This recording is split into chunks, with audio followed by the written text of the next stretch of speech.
This story therapy recording is designed to be played when you are lying down in bed as you are preparing to fall asleep, but you can also watch from any position. It won't send you to sleep unless you want it to have this effect. Firstly, I will guide you into a state of gentle relaxation. If at any time you feel uncomfortable, or if there is anything that requires your attention in your environment, you can just stop the recording and your ability to respond appropriately to what is going on around you will not be affected. So, take a moment to arrange yourself so you are as comfortable as possible. Bring the focus of your attention to your breathing and place your hands just below your ribs. Make each in-breath a little deeper and each out-breath a little longer so that you can feel your hands move gently up and down as you breathe in and out. Keep the rhythm smooth and calm. As your attention is focused on your breathing, notice calm sensations begin to envelop your body. Feel the air flow through your nose, slightly cooler on the in-breath, slightly warmer on the out-breath. Inhaling life-giving oxygen and relaxation, exhaling unwanted carbon dioxide and tension. Inhaling relaxation, exhaling tension. Feel all the tension leaving your body on every out-breath. Inhaling deep relaxation, exhaling every last drop of tension. Letting go of the day, letting go of all worries.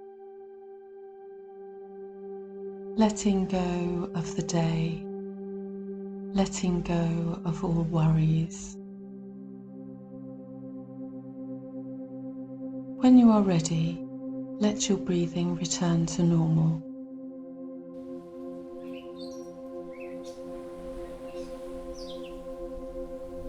In your mind's eye, imagine yourself lying on a tropical island beach, enjoying the afternoon sun with a glass of cool juice.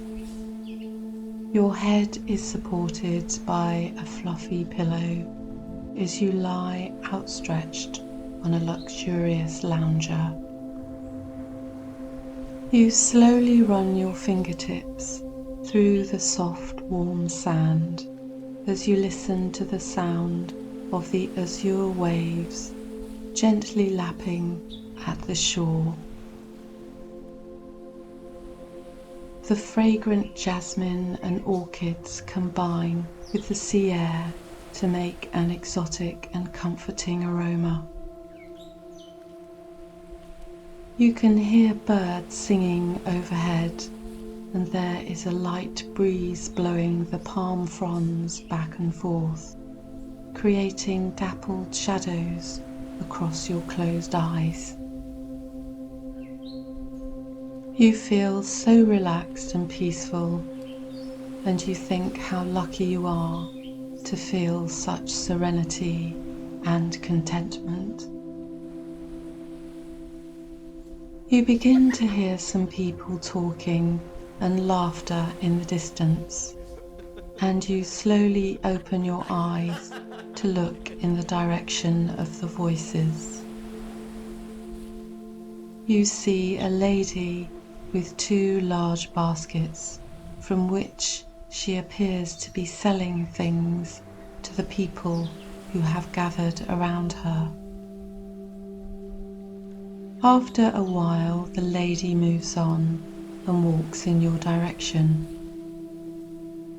When she reaches you, she says a cheery hello and introduces herself as Athena. She asks you if you would like some fruit that her family grow on their inland farm. She puts the baskets down so you can see what she has to offer.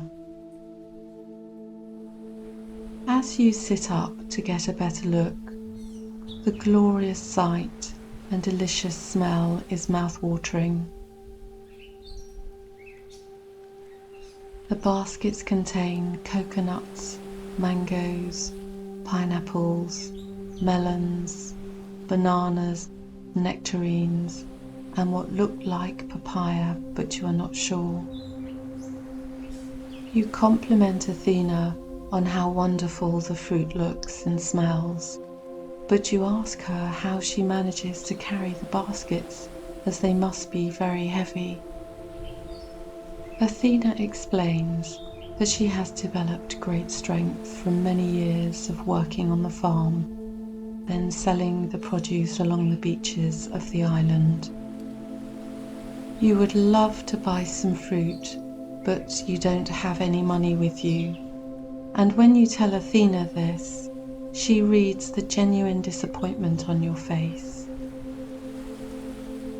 She also senses some loneliness in you, and after a pause, Athena explains that she is going back home to the farm now, as she has to get ready for the carnival later in the day.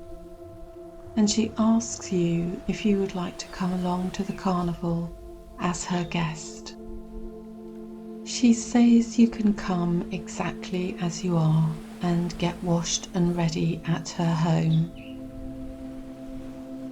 She tells you she has some carnival clothes you can borrow and that she will bring you back to your accommodation at the end of the evening.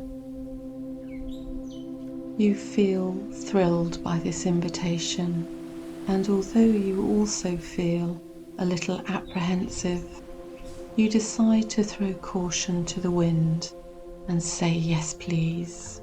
You say to yourself, what is life if I don't take some chances now and again? Athena picks up her baskets and you grab your rucksack and towel and you walk towards the road together. You are really looking forward to this adventure. When you get to the road, Athena goes to an old black car and puts the baskets in the back. She then climbs into the driver's seat and leans across to open the passenger door for you. You sling your rucksack and towel in the back too and jump in next to Athena. Athena starts the engine and reverses onto the road, and then you are off. You are admiring the scenery as you and Athena chat. She tells you that she is playing in the band and there will be music and dancing at the carnival, as well as other attractions. She asks you where you are from, and when you tell her, she exclaims that she has always wanted to visit there. And you tell her that she must come to stay with you, and the two of you make a deal. After a while, you reach Athena's farm and are greeted by some goats and Athena's brother Ambat, who takes the baskets out of the back of the car. You go into the house and Athena takes you straight to a large walk-in cupboard where there are rows upon rows of colourful clothes and shoes for you to choose from. She tells you to pick what you would like to wear this evening. After you have looked through the garments, you choose something in your favourite colour, and Athena praises your choice. You will look amazing in that, she tells you. Athena then shows you to the guest bedroom, which has an ensuite bathroom that is half open air. She tells you there is no rush, to take your time and to come back to the kitchen when you are ready for a light meal before leaving for the carnival. You go into the bathroom and see a wide choice of shampoos, soaps and creams. You pick out those with your favourite smell, and after stepping out of your clothes, you stand under the shower and are soothed by the warm, cleansing water. This does not feel like an ordinary shower. It feels like a magic shower, as if your soul itself is being cleansed, soothed and enlivened. It feels wonderful.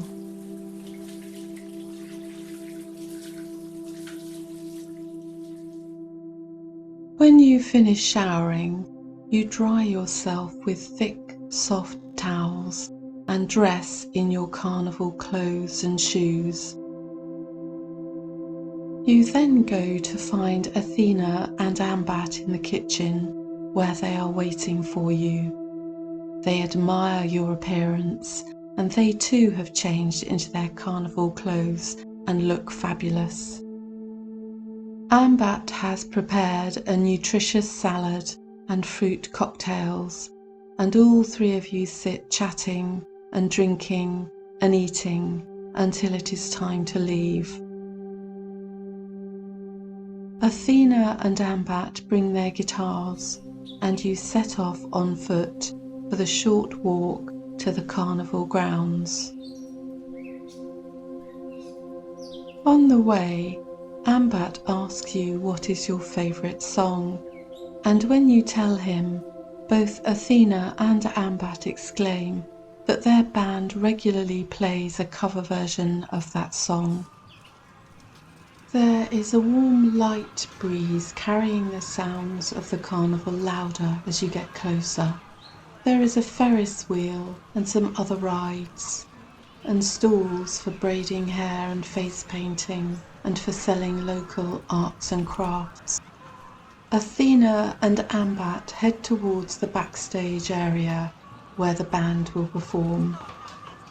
They know a lot of people and are busy greeting everyone and introducing you to them. Athena shows you to a table and chairs just off stage, where she recommends you sit so you can have the best view of the band. Athena and Ambat join their bandmates on stage and start tuning their instruments.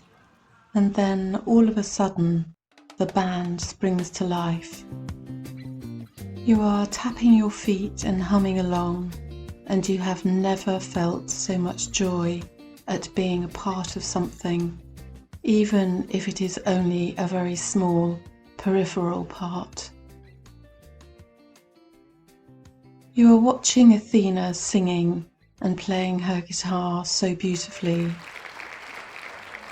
and then your heart skips a beat as the band start to play your favourite song.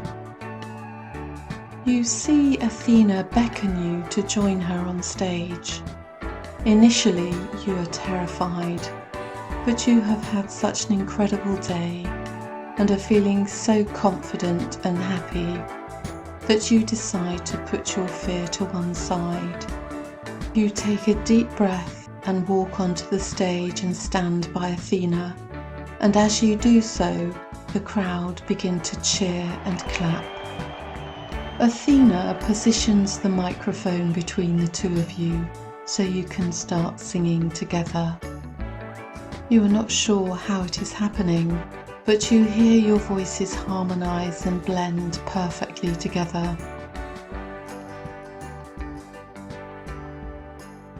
When the song ends, you go back to your seat to the sounds of cheering and clapping from the crowd.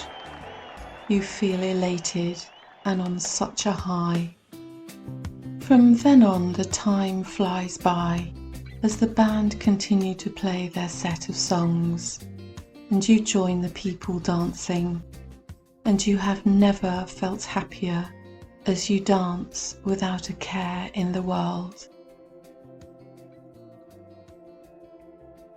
After the band have finished, Athena comes to find you and asks if you are ready to go back to your accommodation.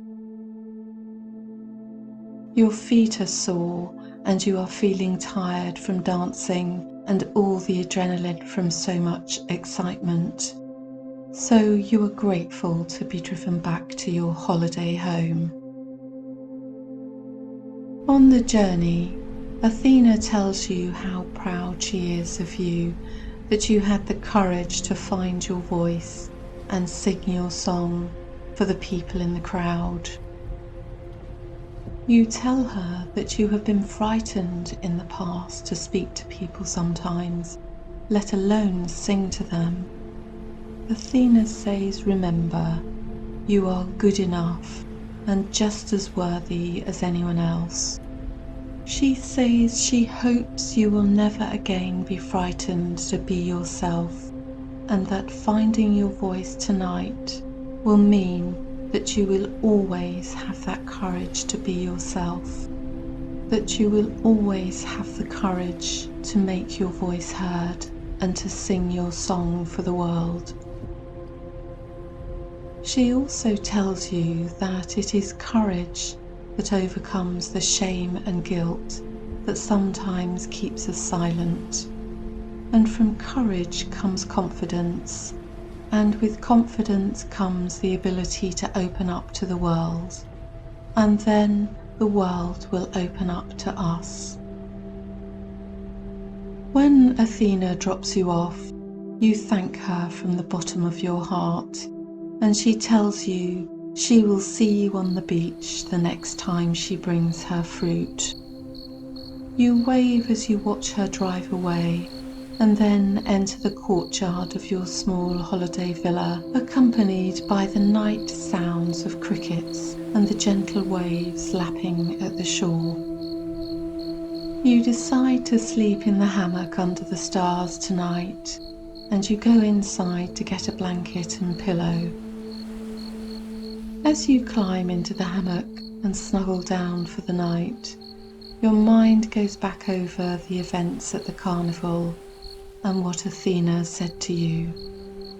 You overcame your fears and found your voice and sang your song for people.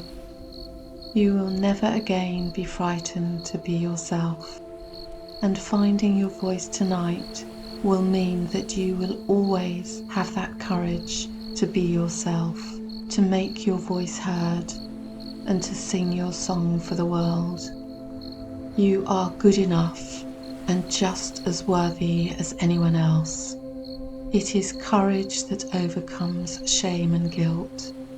And from courage comes confidence, and with confidence comes the ability to open up to the world.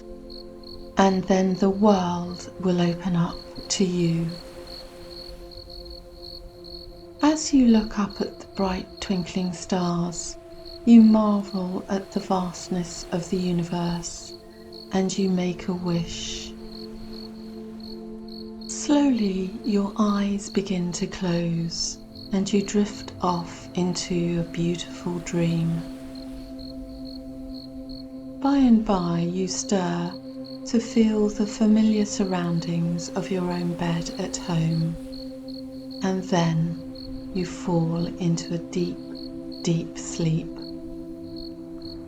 And when you wake in the morning, each time you hear singing or you think of Athena and Ambat and the carnival, you feel worthy and courageous and confident and unafraid to make your voice heard, no matter who is in the audience.